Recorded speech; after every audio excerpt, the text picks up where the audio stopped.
زبیر Khan official کے معزز دوستوں، میں ہوں کریم اور آپ تمام دیکھنے اور سننے والے کو السلام علیکم ورحمۃ اللہ وبرکاتہ۔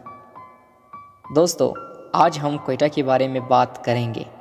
کوئٹہ بلوچستان صوبے کا دارالحکومت۔ کوئٹہ پاکستان کے صوبہ بلوچستان کا صدر مقام اور سب سے بڑا شہر ہے۔ کوئٹہ بلوچی لفظ کوئٹہ سے نکلا ہے، جس کے لغوی معنی وادی کے ہیں۔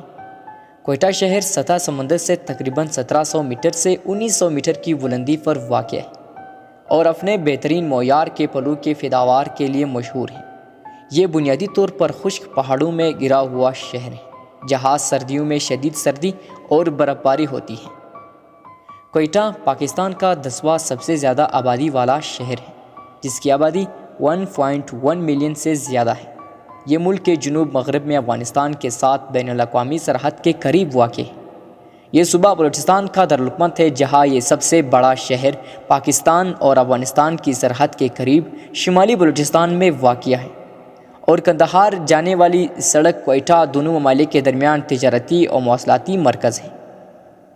یہ شہر بولان پاس کے راستے کے قریب ہے، جو کسی زمانے میں وسطی ایشیا سے جنوبی ایشیا تک کے بڑے گیٹ ویز میں ایک تھا۔ کوئٹہ نے وقفے سے افغانستان کے تنازع میں پاکستانی مسلح افواج کے لیے عسکری طور پر ایک اہم کردار ادا کیا۔ کوئٹہ شالکوٹ ایک پرانا شہر ہے، جس کے نام کا لغوی معنی قلعہ کے ہے۔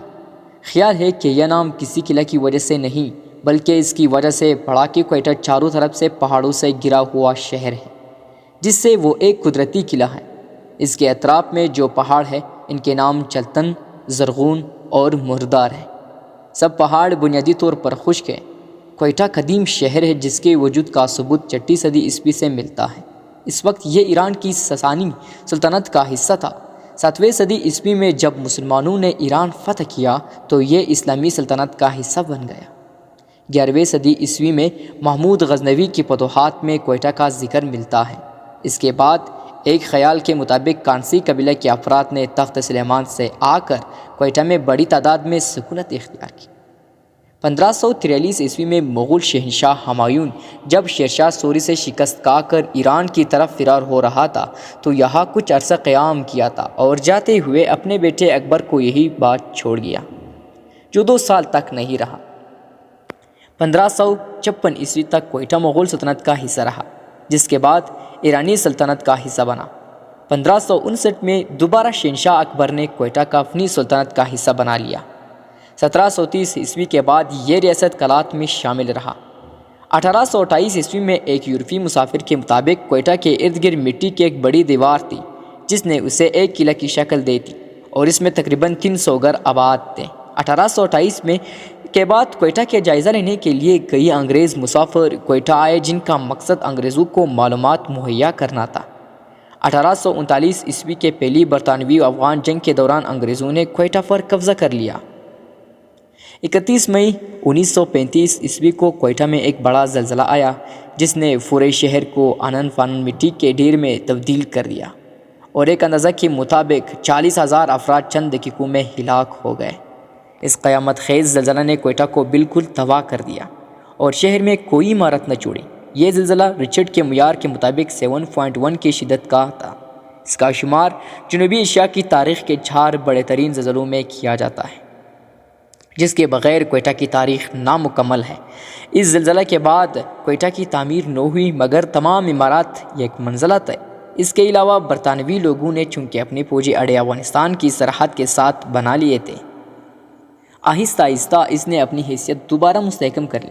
اس کی تجارت افغانستان کے ساتھ چمن کے راستے اور ایران کے ساتھ نوش کی دالبندن اور تفتان کے راستے دوبارہ شروع ہو گئیں۔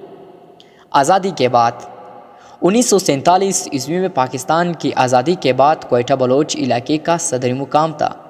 بعد میں جب بلوچستان کو صوبہ بنایا گیا تو اس کی یہ حیثیت برقرار رہی۔ یہ اپنی پلو کی تجارت اور کرومائٹ کی کانوں کی وجہ سے مشہور ہے۔ سطح سمندر سے 5000 فٹ کی بلندی پر ہونے کی وجہ سے پرپیزا مقام ہے، اور سیاحت نے بڑی ترقی کی ہے، خصوصاً زیارت جو کوئٹہ سے قریب ہے۔ پاکستان کے پہلے گورنر جنرل قائد اعظم محمد علی جناح کا پسندیدہ مقام تھا۔ صوبائی دارالحکومت ہونے کی وجہ سے بہت سے دفاتر قائم ہوئے اور صوبائی اسمبلی بھی متحرک رہتی۔ 1979 کے افغانستان مسئلہ کے بعد ہزاروں کی تعداد میں افغان مہاجرین کی آمد نے شہر کی شکل بدل دی اور جرائم کو فروغ دیا۔ آبادی میں اس اضافہ کی وجہ سے کوئٹہ بہت پھیل گیا اور شہر کی ارد گرد کافی نئی آبادی نے جنم لیا۔ یہ پاکستان کا نواں بڑا شہر ہے جس کی آبادی 6 لاکھ کے قریب ہو چکی ہے۔ اس میں افغان مہاجرین شامل نہیں۔ کوئٹہ کو پاکستان کے دیگر علاقوں سے ملانے کے لیے 1600 کلومیٹر طویل ریلوے لائن موجود ہیں۔ اس کے علاوہ ایران کے شہر زیدان سے ایک ریلوے لائن ملاتی ہے۔ کراچی اور کوئٹہ کے درمیان ایک سڑک براستی سبھی جیکب آباد و سکر پھیلے موجود ہیں۔ ایک نئی سڑک کوئٹہ کو براست مستنگ، کلات، خوزدار اور لسبلا ملاتی ہے۔ بہاولپور اور ملتان کے لیے بھی براستہ سڑک اچھے راستے موجود ہیں۔ کوئٹہ کی اہمیت پاکستان میں گوادر کی بندرگاہ کی تعمیر کے بعد بڑھ گئی ہے اور استعماری طاقتوں نے اسے اپنی سازشوں کو گڑھ بنا لیا ہے۔